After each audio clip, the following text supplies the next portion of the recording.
नाजरीन, मैं हूँ नीलम नवाब। आप देख रहे हैं PK न्यूज़। नाजरीन, सबसे पहले खबर शामिल करेंगे। लाहौर में दिलखराश वाक़या, घर में आग लगने से एक ही घर के 10 अफराद जहाँ बहक हो गए।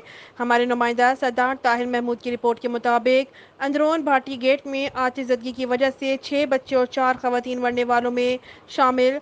आग के नूर मोहल्ला में वाक़या 2 मरला के मकान में भड़की आग घर में शॉर्ट सर्किट की वजह से लगी। आग ने मकान की तीनों मंजिलों को अपनी लपेट में ले लिया। आग लगने की वजह से घर के तमाम अफराद फंस गए थे। घर में मौजूद तमाम अफराद ने खुद को मकान के पिछले कमरे में बंद कर लिया।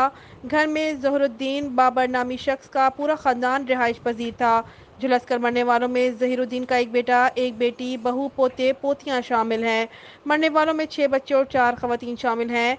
60 साला सायरा बानो जोजा ज़हीरुद्दीन बाबर, 25 साला अंबर, 40 साला फरजाना भी जहाँ बहक मरने वालों में शामिल। 14 साला सोनू, 7 महीने का इमदाद, 13 साला सिमाब सानिया, 18 साला, 13 साला मोनू, 16 साला आदिल और 4 साला अंजल फातिमा शामिल हैं। तमाम डेड बॉडीज़ को मुर्दा खाना मुंतकिल कर दिया गया। रेस्क्यू की जानिब से ऑपरेशन मुकम्मल कर लिया गया।